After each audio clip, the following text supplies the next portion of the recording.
Welcome back. आप देख रहे हैं कहानी कुर्सी की। मैं हूं सौरभ शर्मा। हमारे साथ हमारे चारों मेहमान समीर चौगांवकर साहब, विजय त्रिवेदी जी, विनोद अग्निहोत्री जी, हर्षवर्धन त्रिपाठी जी। पार्लियामेंट में हुई बहस पर यहाँ पर भी हुई बहस और अच्छी बहस हुई। कई मुद्दों पर हमने बात की, पाकिस्तान पर, चाइना पर, मोदी के जवाब पर, राहुल, अखिलेश, प्रियंका के सवाल पर।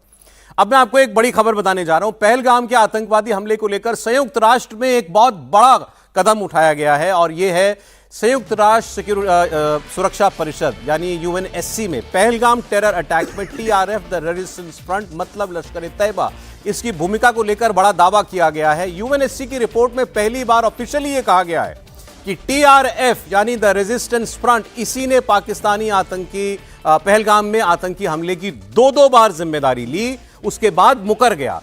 और इसके साथ इसने एक तस्वीर भी जारी की थी पहलगाम के आतंकवादी हमले के बाद की।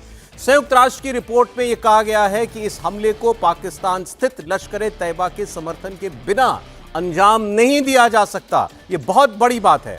यूएनएससी की 36वीं रिपोर्ट में 22 अप्रैल को जम्मू कश्मीर के पहलगाम में हुए आतंकी हमले का जिक्र है और रिपोर्ट में कहा गया है कि आतंकियों ने धर्म पूछकर 26 लोगों की गोली मारकर हत्या कर दी। रिपोर्ट के मुताबिक इस वारदात में 5 आतंकवादी थे।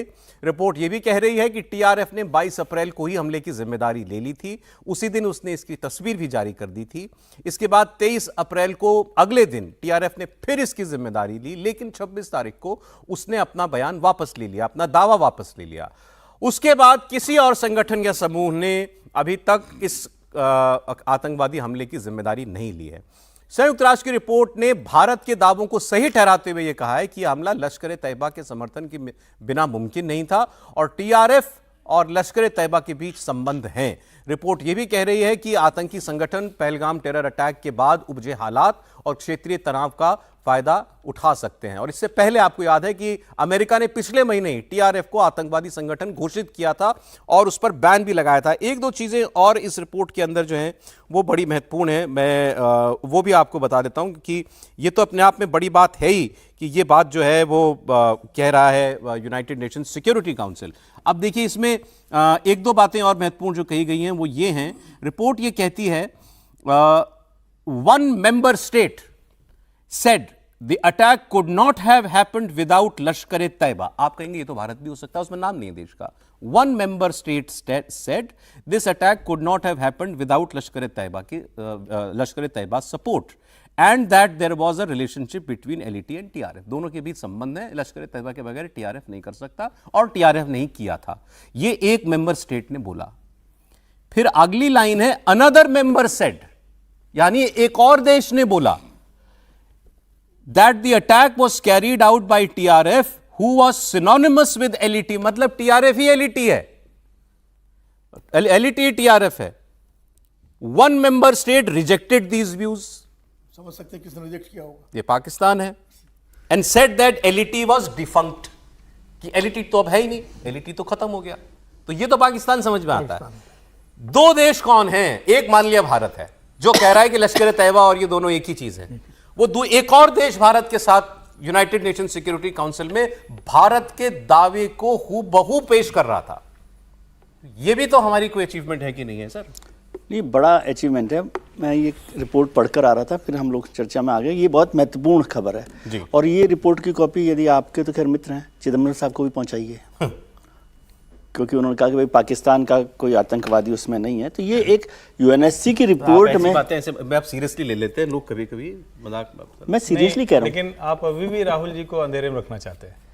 चिदम्बरम तक ही चिट्ठी नहीं, मैं कह रहा हूँ कि यूएनएससी की रिपोर्ट बहुत महत्वपूर्ण है और उस रिपोर्ट में जिस तरह से जिक्र किया गया, मैं सुबह इसको देखा था ये रिपोर्ट को लेकर, और उसमें बहुत डिटेल में इस बात को दिया गया, जोर दिया गया कि भाई टीआरएफ और जो लश्कर ए तैयबा एक ही हैं, उन्होंने लिया है। और मतलब उस रिपोर्ट में जब इसका जिक्र किया गया तो इसका मतलब यूएनएससी मानती है कि ये घटना मतलब पाकिस्तान के सपोर्ट से, लश्कर ए तैयबा का मतलब क्या है? पाकिस्तान यूनाइटेड नेशंस और अमेरिका दोनों कहते हैं। वो भी मतलब इस बात को मानती नहीं, तो वो इस बात को खारिज भी कर सकते थे कि भाई ठीक है इस पर कोई चर्चा नहीं होगी, लेकिन उसको कहा गया है और ये भारत के पक्ष को ज्यादा मजबूत करता है। ठीक है, वैसे अब दुनिया भर में, जैसे कल भी बहस में भी हुआ कि प्रधानमंत्री ने भी कहा कि 193 में से 3 देशों ने केवल पाकिस्तान का समर्थन किया है उस मसले पर। तो 190 देश वहाँ पर हैं, यूएनएससी की बैठक में है, और इसमें बहुत कोई कन्फ्यूजन नहीं है, कोई पॉलिटिकल मायने में, पॉलिटिकल अपने इंटरेस्ट की वजह से ऐसी बात कर रहा हो। और जो हमारे प्रतिनिधिमंडल में सारे राजनीतिक दल गए थे, उन्होंने भी ये सब बात की है। लेकिन यूएनएससी की ये बात भारत के लिए पुख्ता करती है, और डिप्लोमेटिक विन के तौर पे भी इसको देखा जाना चाहिए। हम डिप्लोमेटिक डिफीट तो बहुत सारी करते हैं चर्चा, नहीं, डिप्लोमेटिक विन पे है, डिप्लोमेटिक विन है, विन है, तो उसकी चर्चा होनी चाहिए। क्योंकि दो अलग अलग एंटिटी हैं, यूएन और अमेरिका। पहले अमेरिका ने किया था, अब यूएन कर रहा है। यूएन तो इंटरनेशनल सबसे एंटिटी है भाई, जितनी वो अलग बात है, लेकिन यूएनएससी उसकी सबसे महत्वपूर्ण बॉडी है, सिक्योरिटी काउंसिल। और अगर वो उसने जो रिपोर्ट जारी की है, वो सीधे सीधे भारत का जो दावा है, भारत का जो पक्ष है, उसकी पुष्टि ही नहीं है, प्रमाणित कर रही है वो। क्योंकि लश्कर तैयबा और टीआरएफ अलग अलग नहीं है, एक ही है। लश्कर तैयबा का नया नाम टीआरएफ है, आप ये मान के चलिए। और ये जब वो कहते हैं पाकिस्तान के लोग कि लश्कर तैयबा डिफंक्ट हो चुका है, तो वो टीआरएफ उसका नया अवतार है भाई। और आतंकवादी संगठन हमेशा इस तरह काम करते हैं, उनका तरीका यही है। वो नाम जब उनको ग्रे लिस्ट में डाल दिया जाता है, अंतर्राष्ट्रीय संस्थाएं उनको आतंकवादी संगठन घोषित कर देती हैं, तो फिर वो अपना नाम बदल लेते हैं। और नाम बदल के फिर उनका क्यों क्या होता है, जब आप आतंकवादी संगठन घोषित किया जाता है तो अकाउंट सीज होते हैं, फंडिंग रोकी जाती है। जमात दावा बन गया था, हाँ, जमात दावा बन गया था, याद करिए। ये तो इस तरह से होते हैं बहुत सारे हैं। आज हिजबुल मुजाहिदीन का नाम आप सुनते हैं? हाँ, वही कह रहा हूँ, नाम हो गया होगा, लश्कर तैयबा में सब शामिल हो गए उसके बाद। और मजेदार बात यह है कि इस बात को पाकिस्तान के उप प्रधानमंत्री और विदेश मंत्री एक ही व्यक्ति है, इशाक डार ने पाकिस्तान की पार्लियामेंट में बड़ा चौड़ा होकर बताया था कि हिंदुस्तान तो ऐसे ही किसी का नाम डलवाना चाहता था यूनाइटेड नेशंस के सामने कि इसने किया आतंकवादी हमने नाम निकलवाया बाहर। और बात सही है, उस वक्त पाकिस्तान और चाइना की वजह से वो नाम नहीं डल पाया था, आज वही यूनाइटेड नेशंस नाम डाल रहा है। और एक और इंपॉर्टेंट बात आपको बताता हूं, ये जो बात कही गई है यूनाइटेड नेशंस सिक्योरिटी काउंसिल की मॉनिटरिंग टीम के द्वारा कही गई है। किस चीज की मॉनिटरिंग टीम? ये मॉनिटरिंग टीम है 1267 सैंक्शंस कमेटी की। 1267 सैंक्शंस कमेटी आईसिस और अलकायदा इन दोनों समूहों के ऊपर नजर रखती है। उस मॉनिटरिंग टीम ने यह बात कही है, और 1267 कमेटी के किसी भी रेजोल्यूशन को या किसी भी बात को तब तक अडॉप्ट नहीं किया जा सकता जब तक सारे मेंबर स्टेट यूनाइटेड काउंसिल के, यूएनएससी के सहमत ना हो। मतलब इस बार चाइना भी सहमत था। हाँ, वही मैं कहने वाला था, ये कंसेंसस से ही हो सकता है। ये मुझे लगता है जो चाइना के साथ हमारी डिप्लोमेसी थोड़ी सी अभी आगे बढ़ी है जी, जिसमें जयशंकर जी गए, पहले डोवाल साहब गए थे, तो चाइना ने हो सकता है वहाँ जो विरोध करता था चाइना, वो उसका विरोध उसने खत्म कर दिया हो नाम डालने में, क्योंकि वो एक परमानेंट मेंबर है। तो चाइना, रूस, ये जो देश हैं, और इसीलिए टीआरएफ का नाम आया और टीआरएफ के बारे में इस तरह रिपोर्ट आई। ये भारत की कूटनीतिक विजय इसलिए भी है कि हमने चीन को भी डाइल्यूट किया, चीन का विरोध जो है उसको डाइल्यूट किया होगा, और पाकिस्तान का जो वो था प्रभाव उसको भी कमजोर करके टीआरएफ का नाम डलवाया। और कहीं ना कहीं अमेरिका का भी विरोध जो है, अमेरिका भी हमारे साथ आया होगा। और आज दुनिया तभी नाम आया पाकिस्तान से कि तुम इसको क्यों बचा रहे थे, तुम इस टीआरएफ को क्यों बचाना चाहते? लेकिन ये सब इसके बावजूद हो गया कि राहुल कांग्रेस के नेता पी चिदम्बरम ने कहा था कि वो तो पाकिस्तान से आए ही नहीं थे। चिदम्बरम जी के बावजूद हो गया, राहुल कांग्रेस की इतनी मेहनत के बावजूद ये सब हो रहा है। इसका जिक्र भी तो करना पड़ेगा ना, वो आप करिए, क्योंकि बाकी कूटनीति तो सब कर ही रहे हैं। लेकिन सोचिए कि वो भाषा और सचमुच अगर चिदम्बरम साहब का चेहरा हटा दें, कोई सुने तो लगेगा पाकिस्तान का कोई विदेश आगे वो खबर है, तो थोड़ा आता हूं उस पर मैं। अब कल जब चर्चा चल रही थी, अब दो बातें जोड़ूंगा, कल प्रधानमंत्री ने क्या बोला था और आज पाकिस्तान में क्या चला टीवी पर। प्राइम मिनिस्टर नरेंद्र मोदी ने ऑपरेशन सिंदूर पर कल जवाब देते हुए लोकसभा में कांग्रेस पर खूब हमले किए, और उन्होंने यह भी कहा कि कुछ लोग भारतीय सेना के बयान पर विश्वास नहीं करते, लेकिन पाकिस्तान के झूठ और दुष्प्रचार को आगे बढ़ाते हैं।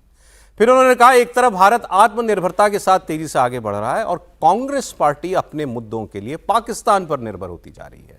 उन्होंने कहा, दुर्भाग्य से कांग्रेस को पाकिस्तान से मुद्दे इंपोर्ट करने पड़ रहे हैं।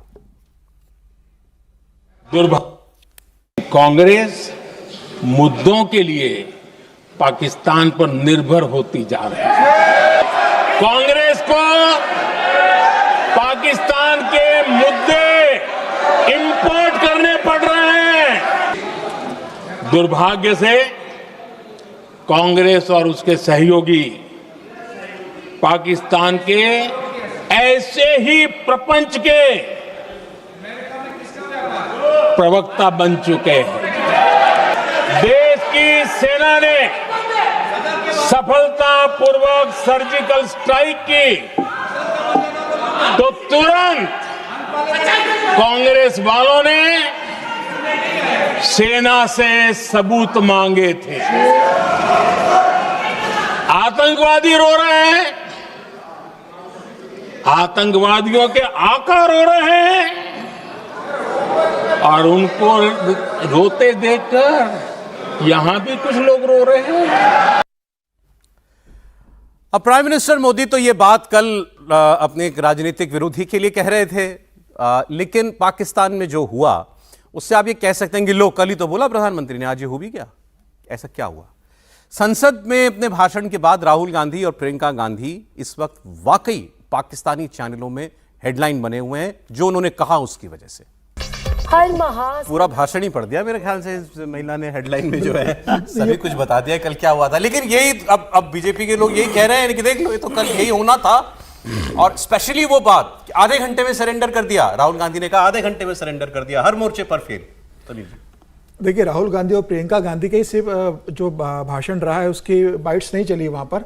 चिदम्बरम ने जो बयान दिया था वो कल सुबह पाकिस्तान में बहुत चला है। तो बहुत बड़ी बात, बहुत पाकिस्तान में चला है कि देखिए एक पूर्व गृह मंत्री केंद्र सरकार के बता रहे हैं कि भाई पाकिस्तान से नहीं आए थे और हम पर झूठा आरोप लगाया जा रहा है। तो मुझे लगता है कल जब चिदम्बरम ने जब बयान दिया था इस तरह का, अगर राहुल गांधी तभी उसका खंडन कर देते स्पष्ट रूप से ट्विटर पर या सार्वजनिक रूप से कि चिदम्बरम के बयान से कांग्रेस पार्टी हम सहमत नहीं है, तो मुझे लगता है वह उस बयान का इतना नुकसान कांग्रेस को नहीं किया। किसी ने नहीं किया बयान का। बस चिदम्बरम ने कहा कि मेरे बयान को तोड़ मरोड़ कर पेश किया गया। कांग्रेस पार्टी की मीडिया टीम से किसी ने कहा कि ये इनका निजी बयान है, हम सहमत किसी ने नहीं कहा। राहुल गांधी को कहना, चिदम्बरम जैसा नेता अगर कह रहा है, देश का वित्त मंत्री रहा है, देश का गृह मंत्री रहा है, अगर वो जो पार्लियामेंट में जब ऑपरेशन सिंधु पर चर्चा करने जा रहे हो और चिदम्बरम सुबह यह बात कह रहे हैं कि भाई क्या सबूत है आपके पास, वो पाकिस्तान से आए थे, राहुल गांधी को तत्काल इस बात पर चिदम्बरम से पूछना चाहिए था। तत्काल राहुल गांधी को ट्विटर पे और सोशल मीडिया पर बयान देना था कि भाई हम चिदम्बरम के पास से सहमत नहीं है। और जब अगर आप बाहर नहीं कह रहे हो तो लोकसभा में तो बोल सकते थे। प्रियंका जी ने बोला, हाँ, इस बारे में बोला था। हाउस में कहा कि भाई चिदम्बरम जी ने ये बोला है, तो बोला कि किसी ने बोला हो, हमारा ये स्टैंड है, कांग्रेस का स्टैंड ये है कि हम पाकिस्तान। ऐसे तो वैसे तो राहुल गांधी ने भी आते ही कहा था। कल पार्लियामेंट में राहुल गांधी बोलते थे ना कि मैं चिदम्बरम की बात से सहमत नहीं हूं। पार्लियामेंट में चिदम्बरम का जिक्र नहीं किया। जब आप इतना बोल रहे हो वहां पर पाकिस्तान के लिए, तो आप ये बात ही बोलते कि चिदम्बरम टीवी पर चले, कल सुबह जम के चले चिदम्बरम वहां पर लगातार इस बात को लेकर। राज्यसभा में बोले, चिदम्बरम ने कल राज्यसभा में बोला है और उनसे पूछा गया कि ऑपरेशन सिंदूर को लेकर के आप क्या कामयाब मानते हैं? तो उन्होंने कहा हाँ, मैं इसको कामयाब मानता हूँ। तो उनका इससे असर पड़ेगा आतंकवाद पे? बोले ये समय बताएगा। उन्होंने कहा मैं कामयाब मानता हूँ, चिदम्बरम ने कहा, जो मैंने आज अखबार में पढ़ा है रिपोर्ट। ठीक है। अब ये जो खैर टीवी, पाकिस्तान के टीवी पे तो चला, आपने इतनी लंबी हेडलाइन सुनी जो वहां पर, उसमें राहुल गांधी के बयान का जिक्र किया, आधे घंटे में ही सरेंडर कर दिया, हर मोर्चे पर फेल, क्यों नहीं रोक पाए ट्रंप को ये बोलने से बार बार कि मैंने सीज फायर कराया, मुनीर को लंच कराया प्रोटोकॉल तोड़ करके, इस बात से भारत में जलन है, ये सारी बातें। प्रियंका गांधी का भाषण भी उसके अंदर उन्होंने कोट किया। अब ये सब मैं इसमें थोड़ी सी एक नुआंस्ड बहस करता हूँ आपसे। मुझे बताइए, हम बतौर इंडियन मीडिया, हम भी पाकिस्तान की उन लोगों की बात सुनाते हैं ना जो वहाँ की सरकार को गाली देते हैं? हाँ, सुनाते हैं, हम भी सुनाते हैं। मैं पूछना ये चाह रहा हूं, क्या राहुल गांधी या इंडियन ऑपोजिशन को कुछ कहते वक्त इस बात के लिए, इस बात से कॉन्शियस होना चाहिए कि मेरी बात पाकिस्तान में कैसे लेगा, या मेरी बात पर वो लोग क्या करेंगे? क्या कुछ कहते हुए इस बात कॉन्शियस रहना चाहिए? नहीं, कॉन्शियस रहना चाहिए, लेकिन एक भी बताऊं, मान लीजिए आप उलट दीजिए, मान लीजिए सरकार में कांग्रेस है, राहुल गांधी है, और यही सब हो रहा, ट्रंप मुनीर को बुला रहे हैं और ये स्थिति हो रही है, तो क्या बीजेपी के नेता मुद्दा नहीं उठाते कि साहब मुनीर को लंच करा दिया, मुनीर को कर दिया, आप क्या कर रहे थे? बोलते ना, या ये वो चुप रहते? क्योंकि ये मुद्दे तो ऐसे, अब इसका पाकिस्तान क्या इस्तेमाल कर रहा है, वो तो पाकिस्तान, जैसे आपने कहा कि हम भी इस्तेमाल करते हैं, जब इमरान खान ने शहबाज शरीफ और उनके खिलाफ बोला, या उनके लोग बोलते हैं, तो ये तो होगा। लेकिन ये जरूर है कि चिदम्बरम जैसा बयान जो है, देखिए ट्रंप ने मुनीर को बुलाया, ये तो बोला जाएगा। सरेंडर मोदी जी ने, राहुल नहीं, सरेंडर शब्द से मैं बिल्कुल सहमत हूं, गलत है, वो गलत है। सरेंडर किसी भी प्रधानमंत्री के लिए बोलना, और मैं हर्ष जी कहते हैं, हम सब कहते हैं, वो भारत के प्रधानमंत्री हैं, चाहे नेहरू जी हो और चाहे मोदी जी हो, चाहे मनमोहन सिंह हो, चाहे अटल जी हो, भारत के प्रधानमंत्री हैं, जब आप सरेंडर की बात करते हैं तो भारत का सरेंडर हो जाता है। इसलिए मैं उस सब से बिल्कुल सहमत। हाँ, चिदम्बरम का बयान जरूर आपत्तिजनक है, उनको जरूर सोचना चाहिए कि उनके इस बयान का क्या असर पड़ेगा। ठीक है, इस अब तरह की बातों का क्या कहेंगे हर्षवर्धन जी, पाकिस्तानी मीडिया ने जिस तरह कैरी किया कल का सब कुछ? देखिए, इसको थोड़ा सा और नीचे जाइए, डीप डाउन अंग्रेजी में कहते हैं ना, सरकार के खिलाफ बोलने पर उतना नहीं आनंद आता किसी दुश्मन देश को। आनंद आता है जब उस देश का पक्ष कमजोर हो रहा हो।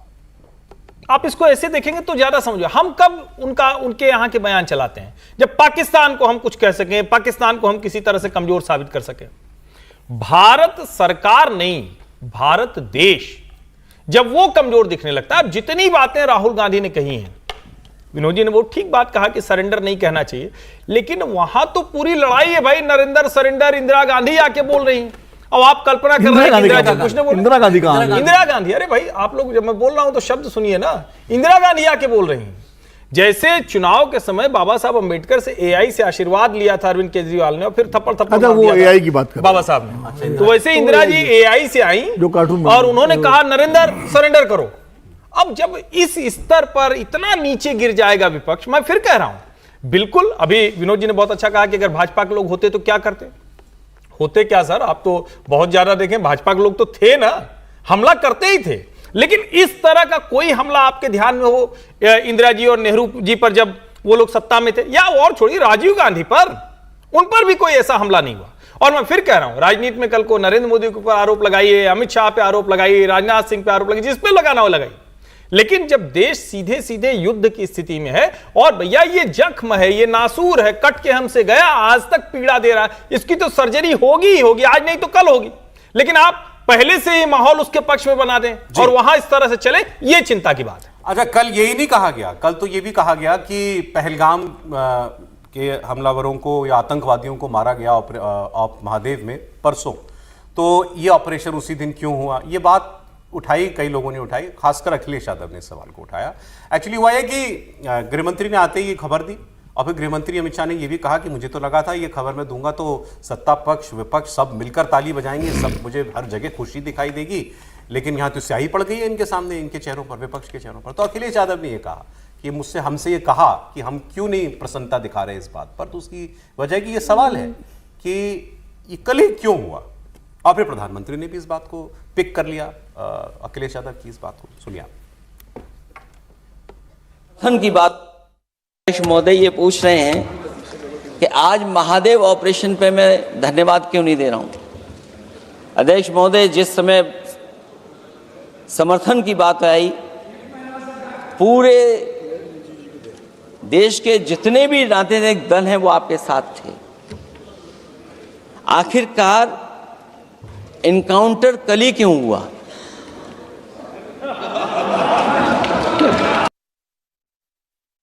और अब सुनिए इस पर प्रधानमंत्री का जो रिप्लाई था।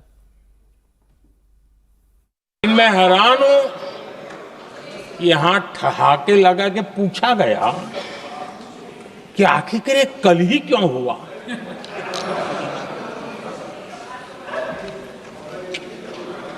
अब ये क्या हो गया है, मुझे समझ नहीं आ रहा है। क्या ये ऑपरेशन के लिए कोई सावन महीने का सोमवार ढूंढा गया था क्या? क्या हो गया है इन लोगों को? हताशा, निराशा इस हद तक। ढूंढा गया ना ढूंढा गया, कल सावन महीने का सोमवार था, परसों जिस दिन ऑपरेशन हुआ। ऑपरेशन का नाम भी ऑपरेशन महादेव, लेकिन महादेव का ये ऑपरेशन का नाम प्रभु महादेव पर नहीं, वो महादेव पहाड़ियों पर, चोटी जो है ना, जहां वो चोटी का नाम महादेव, चोटी का नाम महादेव। एक चीज और मैं जोड़ दूं, अभी मैं थोड़ा सा सर्च कर रहा था, आपने जो कंट्रीज यूएनएससी की रिपोर्ट, क्योंकि वो मुझे बहुत इंपॉर्टेंट लगी थी, तो उसमें थोड़ा सा आपको बता दूं कि जिन 2 देशों ने सपोर्ट किया, मतलब ये कहा कि भाई पाकिस्तान ये लश्कर तैयबा का इन्वॉल्वमेंट है, और इंडिया का सपोर्ट जिन्होंने किया अभी इसमें यूएनएससी वाली जो रिपोर्ट किया है, उसमें 2 देश हैं, यूनाइटेड स्टेट्स यूएसए मतलब अमेरिका और फ्रांस, और जिसने खारिज किया है वो है चाइना। अच्छा, चाइना खारिज किया ये तो मैंने कहा थोड़ा सा ये महत्वपूर्ण है, बात तो अच्छा है। तो चाइना ने अगर ये 2 चाइना वही है जहां था, और अमेरिका भी वही है जहां था। मुनीर को लंच करा के भी टीआरएफ को और आतंकवादी, केवल चाइना ने उसको ये अच्छी किया है। जानकारी उसको देख रहा था क्योंकि बहुत इंपॉर्टेंट वो तो फिर वो रिपोर्ट को मैं मतलब देख- यूनानिमस वाली बात तो नहीं है लेकिन। नहीं यूनानिमस वाली। इसका मतलब चाइना वहीं है जहाँ था, हम लोगों का आकलन गलत मैं था। उसको- नहीं, लेकिन अब ये सवाल आपने अच्छा किया सर बता, ये सवाल कि क्यों हुआ सोमवार कोई एनकाउंटर ढूंढ तो रहे हो 22 अप्रैल यदि आपको ध्यान हो कि अमित शाह जी ने इसका जवाब दिया था कि वो ऑपरेशन बहुत लंबे समय से चल रहा था और वहां पर एक आतंकवादी उससे पहले मारा गया था उसी में, उस जगह पे दाची गांव में और उस जगह पर। तो वो और ये इस तरह के जो ऑपरेशन, आप कभी श्रीनगर गए हैं, श्रीनगर के पहाड़ी इलाके में जाएंगे तो एक दिन में तो कुछ भी नहीं हो सकता वहां पर। मेरा सवाल वो तो ठीक है, उत्तर बड़ी रिप्लाई डिटेल में दिया था गृह मंत्री ने, इतना मिसट्रस्ट और ये एनकाउंटर मैं हुआ इसको तो बात हम मानता हूं पूछें कि कि क्यों नहीं है। हुआ परसों ही क्यों ना सौरभ जी, मिसट्रस्ट नहीं है, और मैं ये कह पूरा रहा हूं भरोसा है। नहीं मिसट्रस्ट तो ये ऑपरेशन महादेव को आप जोड़े नहीं जोड़े, सोमवार है वो नहीं। यदि इनको विपक्ष को सवाल करना था तो ये करना था कि भी रक्षा मंत्री जी के जवाब से पहले ये ऑपरेशन खत्म कैसे हुआ या वो मारे गए, तो क्या सरकार ये भूमिका बना रही थी। मतलब एक पॉलिटिकल सवाल तो ये हो सकता था कि क्या ये जब जवाब मारे गए आतंकवादी और उसके बाद गृह मंत्री जी ने जवाब दिया, रक्षा मंत्री जी ने जवाब दिया, इतने समय से क्यों नहीं हुआ। अब ये सोमवार से जोड़ना महादेव, अब बहुत सारी जानकारी सोमवार को क्यों नहीं बता दिया गवर्नमेंट ने, मंगलवार की सुबह क्यों बता रहे हैं होम मिनिस्टर? उस समय कंफर्म नहीं होता। आपको याद हो कि हम लोग चंडीगढ़ थे भेजा था सोमवार, कहा कि चंडीगढ़ भेजा था, सुबह 4 बजे आया रिपोर्ट भेजी, नहीं, मुझे 4 बजे लगता है रिपोर्ट विपक्ष आई को है। इस पे सवाल नहीं पूछना और चाहिए। ये सवाल पूछना नहीं चाहिए। विपक्ष को तो स्वागत करना चाहिए। सुबह 5 बजे तो वो सरकार, क्योंकि सरकार को जब विपक्ष जवाब को देना स्वागत था- करना चाहिए। जब जिस वक्त ये कंफर्म हो गया कि पहलगाम के आतंकवादी थे तो विपक्ष को भी तत्परता के स्वागत करना चाहिए था और सुरक्षा बलों को और सेना को बधाई देनी वैसा चाहिए। इस सवाल पर क्या कहना है? नहीं, ये वैसा का वैसा सवाल है सवाल क्योंकि ऐसा सर्जिकल, इत्तेफाक है कि मैं ये वैसा ही का वैसा संसद में सवाल है चर्चा जिस सर। दिन शुरू हुई उसी दिन जैसे एनकाउंटर सर्जिकल स्ट्राइक पर आप सवाल कर रहे थे ना। मुझे लगता है ये सवाल सौरभ जी, फिर आप लोग अभी कहेंगे इतिहास में जाना पड़ता है, कांग्रेस करगिल विजय दिवस तक नहीं मनाती है भाई। आप गजब बात कर रहे हैं। कल प्रधानमंत्री राहुल गांधी का संकट ही यही है कि वो सब कुछ, मतलब जो कुछ भी देश का है वो सरकार से जोड़कर सोचते हैं कि हमें इससे लड़ना है। ऑल्दो सवाल अखिलेश असली ये सवाल अखिलेश ये अखिलेश का था, लेकिन वो ऐसा थोड़ी ना है, मैं इसीलिए कह रहा हूं।